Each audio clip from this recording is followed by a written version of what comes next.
Hello Visioneers, and welcome to Small Business Celebration. We're continuing our series on small businesses that are rising from recession. And our guest this week is Business Therapy, the Terrio style.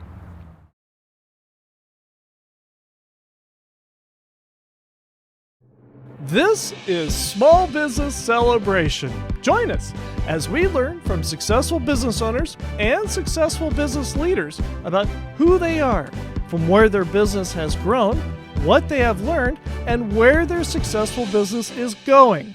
I'm your host, Michael I. Roberts, and we're going to learn something that you can use today to grow a strong and profitable business. Hello Visioneers, and welcome to Small Business Celebration. And our guest this week is Ken Beurmann, the CEO of Terrio Physical Therapy. Welcome to Small Business Celebration. Thank you so much. Happy to be here. For Visioneers who don't know who you are you and what is it that you do? My name is Ken Beurmann. I'm currently the CEO of Terrio Physical Therapy and Fitness Incorporated. And we're a physical therapy company that does outpatient physical therapy. If you injure your shoulder, your knee, need some rehab, you can come and see us.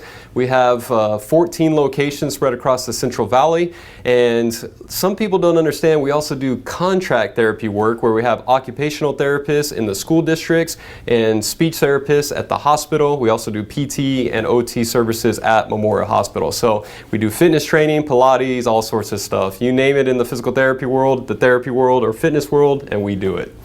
So when are you guys going to get started and do something? Yeah, it's the company has exploded. It has. You talk about in 1998, it was founded by one physical therapist named Tim Terrio. Right. Just one guy started his own clinic out in off Olive Drive in North Bakersfield. Right. 22 years later, and we've definitely expanded. We have over 230 employees now, 14 locations. We're in Bakersfield, Tehachapi, Delano, and Fresno. What did Terrio Physical Therapy look like prior to COVID?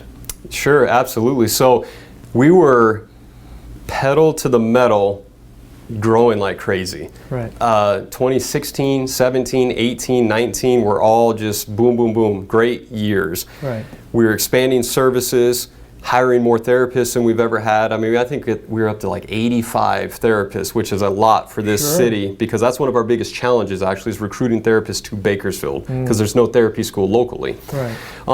So we were growing and we were doing very well. And then when COVID hit, it just kind of like you ran into a wall, which every business obviously experienced. Right. But you know, we were continuing to diversify more and more. We had most recently just added athletic training contracts where we put Terrio athletic trainers at Garces High School, McFarland High School, 3 high schools in Delano. So kind of that same idea of, hey, what other services can we get into to diversify the company base? And we started those contracts and they were doing very well. And then COVID hit and schools closed and then that whole thing just got put on hold. But you go through seasons like that. But to answer your question directly, is what did the company look like pre-COVID? We were really growing, and it was kind of sad that we got kind of snapped back like everybody else did at a time when we really felt like the sky's the limit. Right. We were probably on the verge of looking at opening a couple more clinics in Bakersfield, looking at other markets, things of that nature, and some of that just gets put on hold, right? You go through an experience like the COVID crisis and you say, we need to pause a little bit, catch our breath, still be very strategic with every move that we're making, and then try to climb out of this mess. And I think what you just mentioned with the COVID is key. You didn't stop, you just took a pause. And you were able to go through and deal with COVID, deal with the issues and the problems, with the full knowledge and the full expectation and the planning that once you got done with COVID, it was back to pedal to the metal again. Right. So we were deemed early on as still being an essential business, because if you get a total hip replacement surgery or an ACL surgery, you're going to need follow-up therapy. Right. So we were fortunate that we were one of the local businesses that were able to stay open. But staying open didn't mean it was business as usual. No. Our numbers plummeted almost overnight. At that point, you're overstaffed. You're trying to figure out how to do it safely, how to put people in masks, how to social distance, how to get better cleaning supplies into all of the different clinics, and making sure your employees were safe and your patients were safe. Right.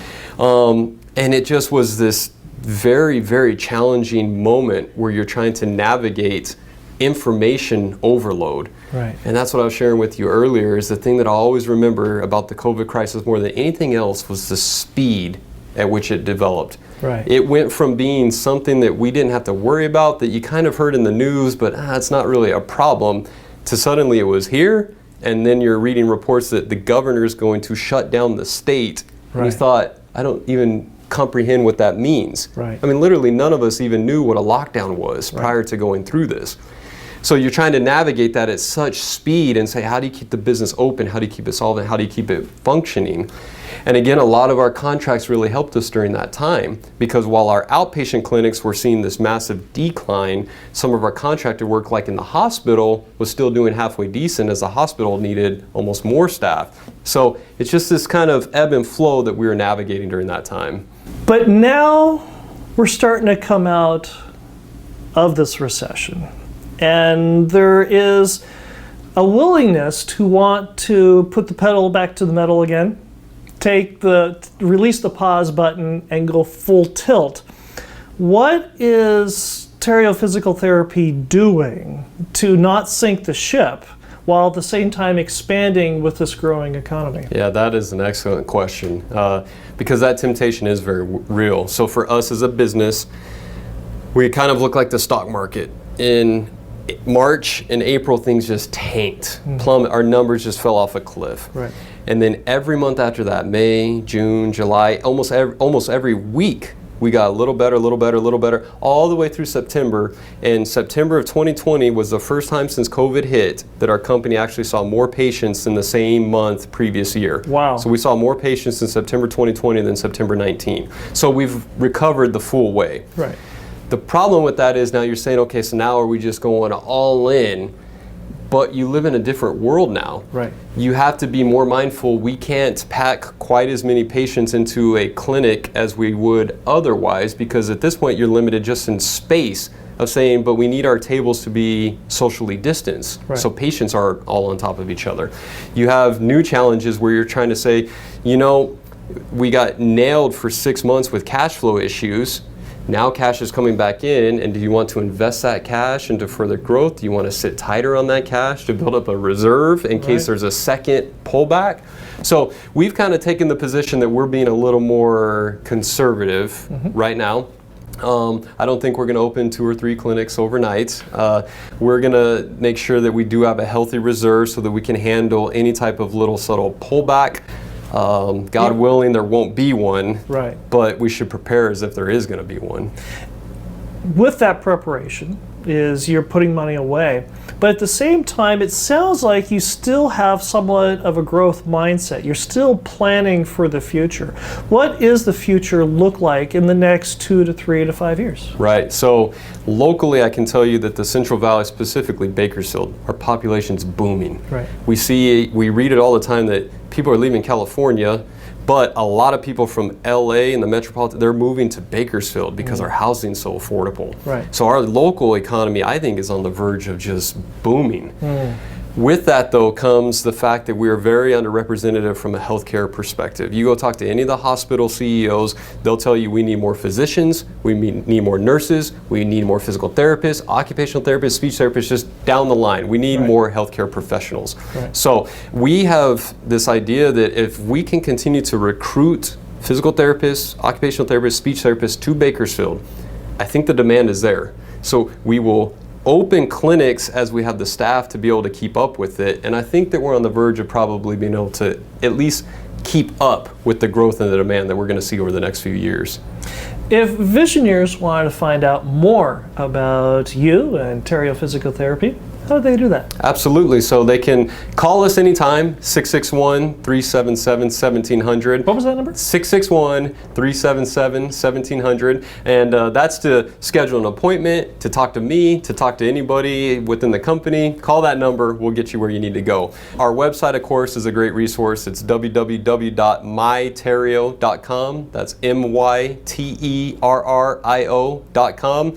There you can schedule an appointment. You can contact us. us. You can navigate our different services and therapy programs and learn more about us. And then, of course, social media. Facebook, you can just type in Terrio Physical Therapy. We have a Facebook page, and we post things periodically. When we come back, we're going to talk about one of the big strengths that Ken has.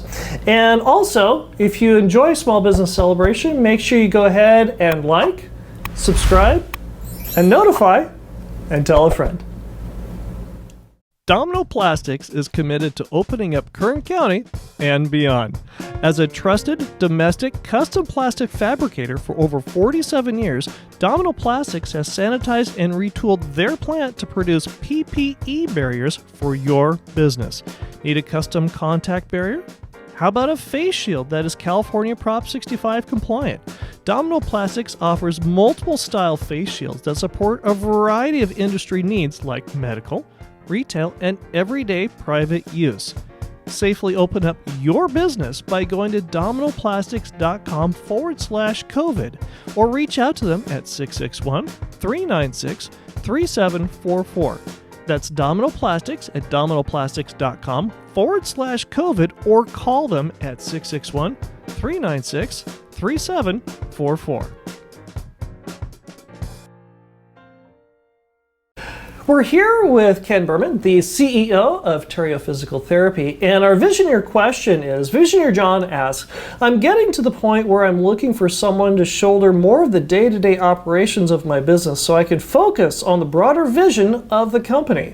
Hiring for skill and education is easy. It's the intangibles I need guidance on. What should I look for? Ooh, that's a great question. I love that question. I'm going to break that answer into maybe two parts. Okay. The first part is that concept of hiring somebody to do the day-to-day, maybe to free up the owner to be more the visionary. That is the perfect example of what Tim Terrio and I did back in 2013, and it has worked perfectly. We're kind of the yin to each other's yang, so to speak. Tim, for the entire livelihood of this company, he was the CEO, the president, the owner. He worked in the clinic as a therapist. He did it all. Right.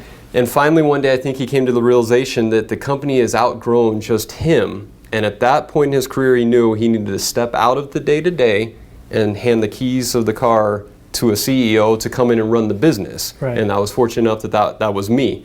And I think it's worked to a T how he envisioned it, which is he has now allowed the time to spend his energy on these ideas and the vision of what can this company become.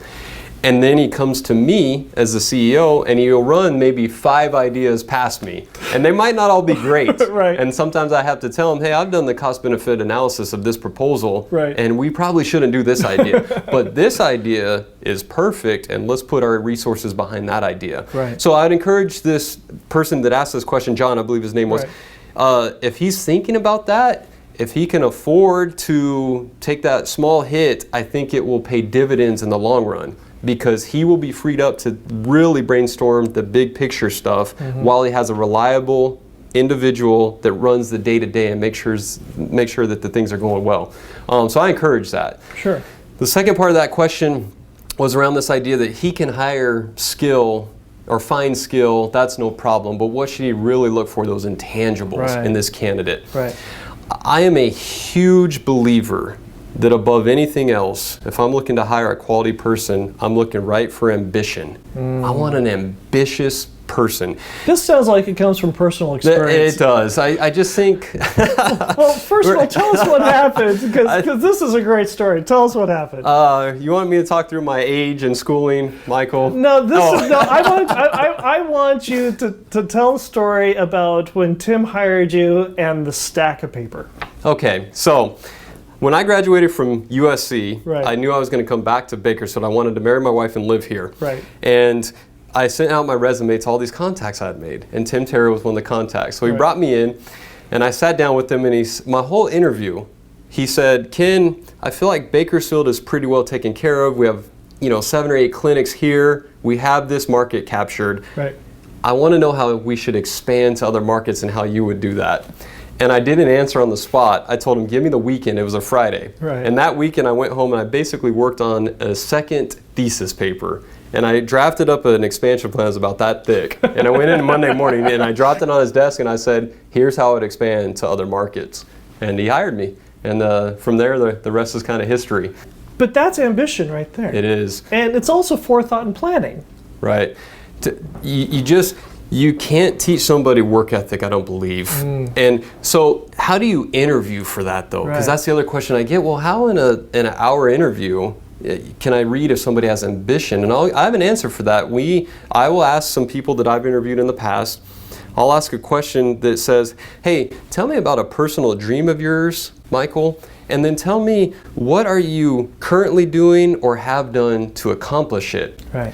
And what I'm getting at is I want to know, I don't care what the dream is. I don't care if it's a personal dream, a professional dream, if it's a career motivation type deal. First of all, I just want to know you're passionate about something. Right. So I don't care if you're saying, hey, your goal one day is to be a captain of a sailing ship. It doesn't matter to me. Have a goal. Right. And you'd be amazed, some people can't even answer the first part of the question. They think, I don't really know. And I'm thinking, you don't have one dream, one goal, one aspiration. That's one negative mark against you. Right. The second part of that question, though, that gets at the real ambition and work ethic side. Because if you have a goal, you're probably ambitious, but I want to know the work ethic too. So what are you doing or did you do to accomplish that goal? And then you hear some amazing stories. You'll hear a story, we'll hire PT aides. These are people that PT aides are hourly employees. They might be going to school. They're physical therapy. No, not yet. Oh, that's the beauty of the story is a lot of them say, I'm getting my kinesiology degree at CSUB. I want to enter this arena. I want to be hired by your company so I can be around physical therapists to learn, to get more experience, and my ultimate goal is to be a physical therapist. That's somebody that has ambition. I already know it. I know that they're going to school. I know that they want to get a job in the environment that they eventually want to work in as a career. I know that they're going to be dedicated employees and that they're going to be ambitious about getting their end goal, which is to be a physical therapist. And we have here in our company people that started as aides, and PT school, by the way, now takes 3 years. So you're talking undergrad is 4 years, PT school is 3 years, 7 years before you're a licensed physical therapist in California. Wow. And we had people that started as an aide, came back to us after all their schooling, and hey, I'm a therapist now, will you hire me? And we hired them. So it's just, if you want to get at somebody's ambition, make sure that they can tell that story. That what's your goal? What's a dream of yours? And are you doing anything to accomplish that? And you'll hear some amazing responses.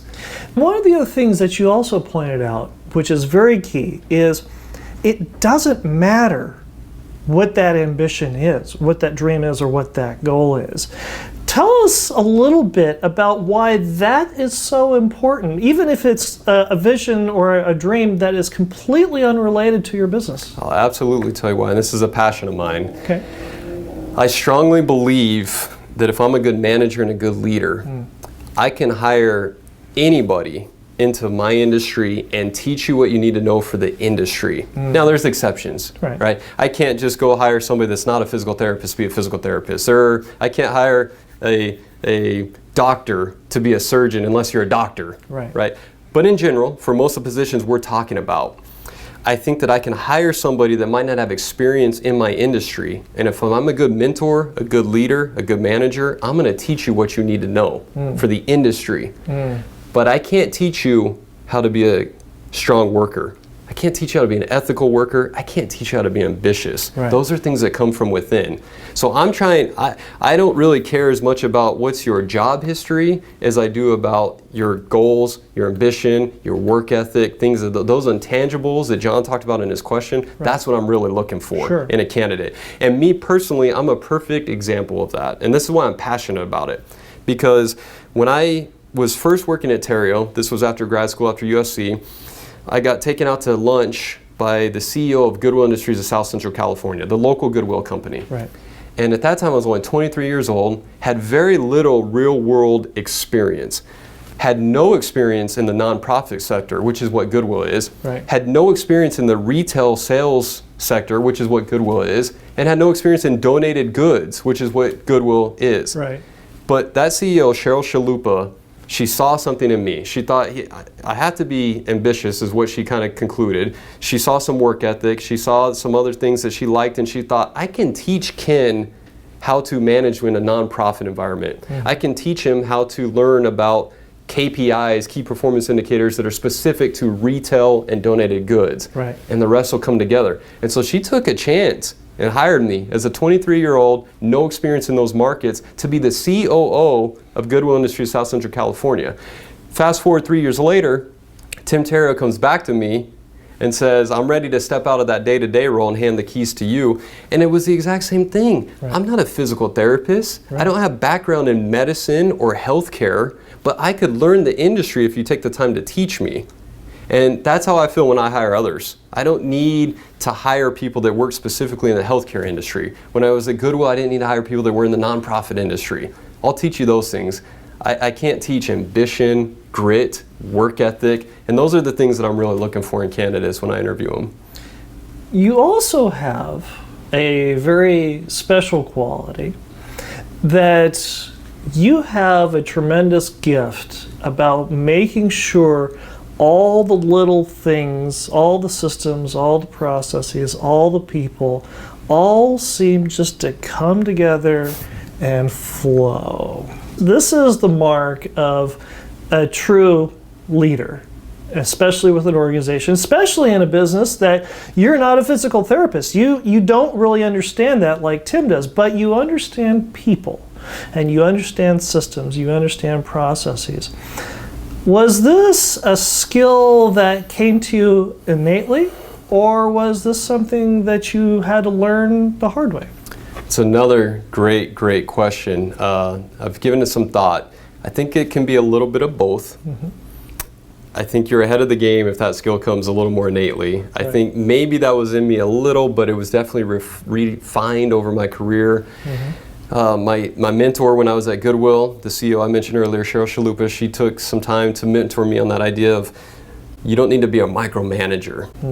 And in fact, if you are a micromanager, sometimes that's to a detriment. And you're not allowing your team to truly blossom if you're just constantly looking over their shoulder. Right. And that's, so I've refined that skill set over time. So I think it's a little bit of both. You know, I do think that there are some people that are naturally going to have limitations based on their personality where they might not be able to completely just let go or be able to just completely have full faith in their team that they're going to get the job, especially business owners, because sometimes business owners are very strict. I want it done this way. This is how I envision it. This is how we need to go. I would just challenge people that the truest piece you can accomplish as far as managing a business is having full confidence in the people in that next tier right underneath you, that you have trained them adequately, that they know what you're about, so you can trust their ethics, you can trust them as individuals, you can trust them as managers, and you let them run, and they're going to produce amazing results for you, things that you never even thought possible, because they're going to look at problems a little bit differently than you, but within the grand scheme of kind of the way you've presented it to them. This sounds like you've learned this lesson from personal experience. It could very well be. Go ahead. Can you give us an example where you learned this the hard way? So I sit on a number of local nonprofit boards. Right. And I will say that when you're on a nonprofit board, you want to dive in and you want to really help that agency overcome every issue and problem that they may have. Right. Right? And what you realize in doing that is sometimes all you do is make the mess bigger. Yes, right? True. Instead of serving in a true nonprofit board of director role, which is typically governance and financial oversight, that you're there to make sure that things just don't go off the rails. But the day-to-day job should be done by the executive director and his or her team. Right. And you don't want to muddy those waters by being too involved. And then you sit and you think, you know, that's probably how I should run my business, is not be so in the thick of things that we're actually just making things worse. Right. And that's where Tim and I have some great conversations on this topic sometimes, because he will come in with ideas, you know, and I will vet the ideas, and we'll have back and forth that this is good, this isn't good, this is good, this isn't good, and finally we'll produce some great ideas and go after it. But then you got to get to the staff level. Right. And if the staff level isn't on board or sees the vision the way that you see it, the whole thing's just going to fall flat, and then you try to get even more involved, and again, you're never going to make headway. Versus if you have managers that are competent they know your leadership style, they know what you expect of them, and you trust them. Now you roll out a new idea, you explain it to them, and they run with it, and it's a beautiful thing. When we come back, we're going to find out more about the inner philosophies that Ken has, and more importantly, how he makes them work when we come right back. Wow! When your camera guy says, "Don't edit a thing," you know that was a great segment. In fact, the reason it was a great segment is because of you, Visioneer Nation. You sent us a great question on LinkedIn, Facebook, and Instagram, and we were able to take that question to people who know that subject the best. And it's all because of you, Visioneer Nation. So keep those questions coming and reach out to us on LinkedIn, Facebook, and Instagram today. We're here with Ken Beurmann, the CEO of Terrio Physical Therapy, and our Visioneer question of the segment is, Visioneer Rebecca asks, I need to broaden my base of my business and become more visible in the community. How do I choose what community organizations I should associate myself with? Another good question from Rebecca, very good. You know, for that, I would recommend a couple things. One is make sure you know what you're personally passionate about, because a lot of organizations that you're going to plug into, they're going to have some sort of cause to help the community, usually. Right. So, you know, you could list your common networking organizations. EAKC is a great one locally. I've spoken there before. It's a very good group of business leaders and owners, and its intention is to network and to make sure that you're getting your brand or your business more noticeable, more known within the community.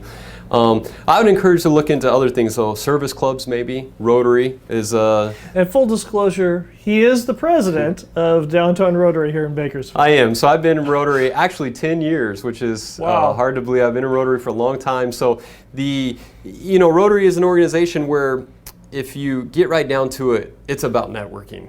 You go to lunch once a week with almost everybody in Rotary is a business owner or in business, leadership, politics, government positions. So you go to network, you want to rub elbows with some people, sit and have lunch conversations with some people that you might not otherwise have get the opportunity to. But at the end of the day, you're also serving a very worthwhile organization. Our Rotary Club, for instance, we raise money for scholarships locally, grant monies for other nonprofits, and then of course you have the global causes of Rotary, like to end polio and eradicate diseases and things like that. So that's where I say you need to maybe tap into what are you passionate about, because there's other organizations that have different causes that you might be able to jump into. Nonprofit boards, they're endless opportunities. Right. But if you're truly looking to network your business, I would say Rotary is a great avenue. An organization like EAKC, Toastmasters, those are good avenues for you to get involved and rub elbows with other people to talk about your business and give them the opportunity to learn about you and learn about your company. One of the other things that is also fascinating about you is that, well, as one of our former guests on the program, Tracy Walker, mentioned, is that you are the right president at the right time for Rotary. And what she meant by that is because through this pandemic, and we touched on this a little bit in the previous segment, but you're very low key. And you laugh, but this is one of those very positive traits, because somebody who tends to be very dynamic and tends to be very gregarious would have a much more difficult time trying to manage an organization. How has this ability to be like a duck on top of the water, be looking like as calm as all get out, but his feet are paddling like crazy, how has this personal trait of yours been able to be so successful here at Terrio Physical Therapy? I like the praise heaped on me. Thank you, Tracy. You know, the pandemic hit all at once, and that meant the business was going, it was chaos in the business. Right. It was chaos at home. The kids had to go home from school, and we were trying to adapt and do the virtual learning. Right. It was chaos from Rotary, that I was the incoming president and I was going to take over, and we had all these big things planned. In fact, for my year as president, I was supposed to go to Hawaii for the Rotary International Conference, and my whole family was going to go. We were going to take this amazing vacation. Whoops. And it got canceled. So, people keep using this word pivot. Right. It's very appropriate. Right. It's a very appropriate word for right now. Overused. Overused for sure. It's starting to get a little tired of it, but you pivoted. The whole idea that I'm calm, that the duck analogy I love, because maybe under the surface not so much. My wife might disagree that I'm low key. Sure. I do think it's helped though, because as problems present themselves to me, I take it as an opportunity to just critically think through, okay, what's the solution need to be? Right. And a big element of that is, human intelligence and tapping into others. And I'm going to talk to other people and find out, hey, as a group, can we come to some consensus about what we're going to do? And that's what we did with Rotary. Mm-hmm. We switched quickly to virtual meetings weekly. It wasn't as simple as saying, yeah, we're just going to do that. We had to make it entertaining. Mm-hmm. You can't just expect people to log into Zoom and hit them with kind of a normal just agenda type meeting. So we introduced videos and comedy and a bunch of funny things that kind of helps liven the mood a little bit. Sure. And it's gone, it's gone well. I'm happy with the way the year's gone. I'm excited to get back to in-person meetings one day. I think fundamentally humans crave that connection. Right. That's what we were talking about earlier, the idea that kids right now, they're not in school, and I can't wait for my kids to be able to go back to school because I want them to socialize with other human beings. Right. I want to get back to Rotary meeting in person because I want to talk to other people like you and I are doing right now. Right. I'm glad we're able to do this in person and not through Zoom because I think eventually that there is that Zoom fatigue, and it's a very real thing. So anyway, I appreciate that compliment. I think it's kind of, it's comical in some ways. I will say it's not always easy to kind of be calm. Maybe I put on a good persona. Underneath, it's sometimes a little more chaotic. Just ask your wife. I'm going to ask her when I get home today. One of the other things that you also enjoy doing is alpine skiing.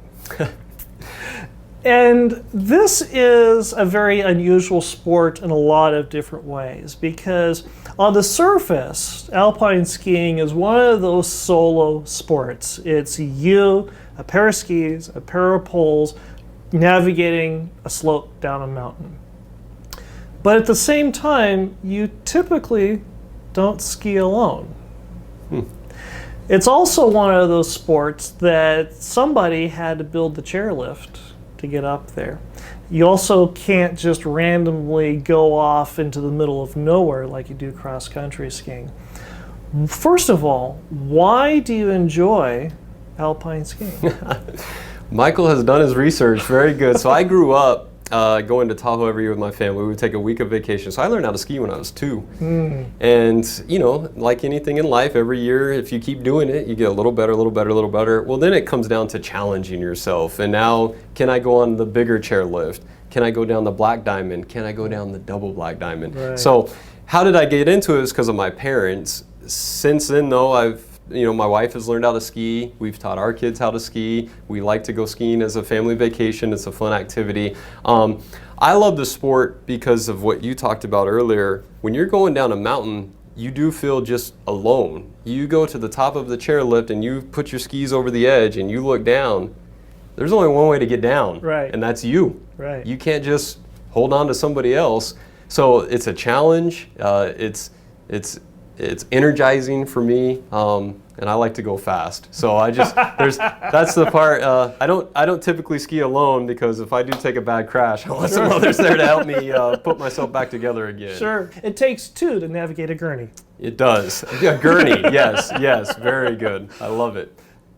Since you've been skiing since the age of 2, what has skiing taught you about managing people? When you grow up learning a skill, you're not an expert right away. You're just not. Right. It doesn't matter if it's skiing, playing a sport, football, basketball, you're not an expert right away. It takes time, it takes commitment, it takes the energy to say, I want to do this and I'm just not going to be great at it to start with. But I want to be great at it because I want to go down the taller mountain and I want to be able to do the tougher runs, those double diamonds. So as far as an analogy of how that's helped me, I think a lot of times people, especially when you're talking about developing or mentoring managers, they get depressed right away when they feel like, I'm just not a good manager. And it's like, yes, but you could be a great manager. And I know that about you. And I'm going to help you develop the skill set. But guess what? It takes practice. And it's going to take you learning the ropes, just like skiing. You're not going to be great at it, but you need to learn. You need to learn first by doing the little pie down the mountain. Then you're going to learn to maybe parallel and do big, wide turns, and eventually you're going to get going. Right. And I feel like that's the same with managing people. Is nobody's great at that initially. It takes time, and it takes dedication and commitment on your end to say, I'm going to start slow and I'm going to read some books on this subject. And I'm going to take the time to be around other people that are really great managers and ask them, hey, mentor me. And I'm going to run some scenarios by a friend of mine that may have been through the same situation that, hey, you know what, I'm dealing with employee A has a problem with employee B. Can I just talk you through that and you give me some of your expert advice on how you would have handled that? And then you learn and grow over time. And it's just like anything else. You might become an expert at being a manager or running your business. It doesn't just happen overnight, though. You have to put in the time. What is one thing that visionaries could do today to grow a strong and profitable business?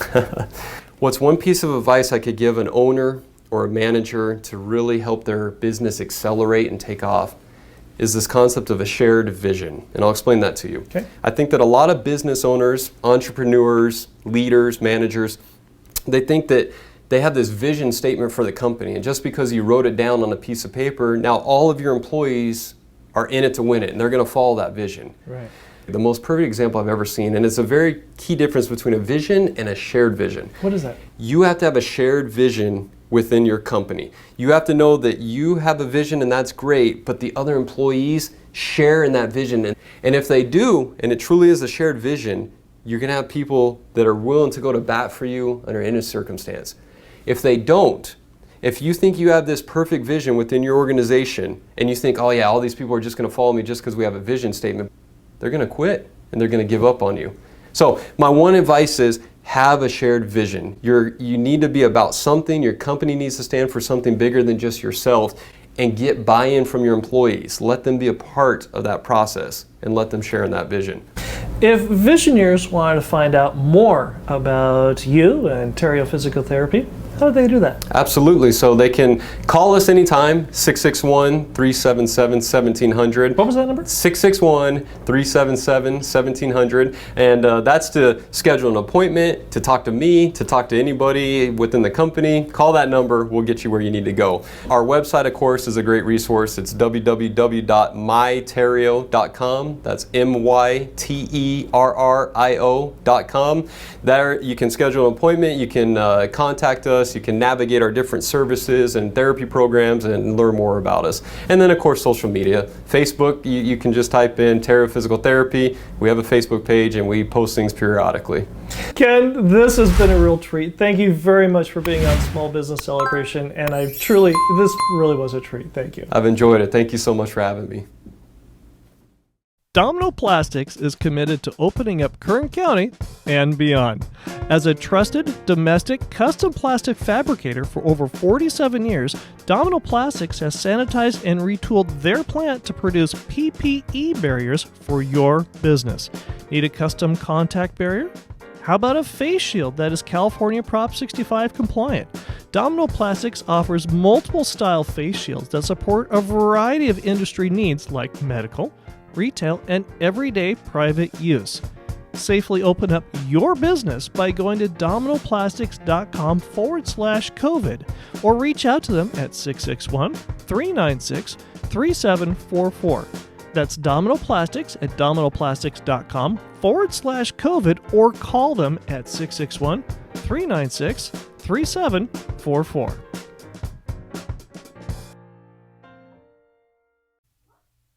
Who is a visioneer? A visioneer is a business leader who is a pioneer that has vision. A visioneer is someone willing to see the world not as it is, but as it could be, and is willing to do something about it. A visioneer is ethical, smarter, faster, and leaner than the mainstream competition. A visioneer gives value first because visioneers are in the business for the long haul. Visioneers understand the difference between saving money and earning a profit. Visioneers define their destiny. Visioneers create their own luck. Visioneers surround themselves with successful, like-minded people. Visionaries are renegades who defy the mainstream competition and are ready to change the world. Are you a visionary? Join the Visioneer tribe with Small Business Celebration on LinkedIn, Facebook, and Instagram today.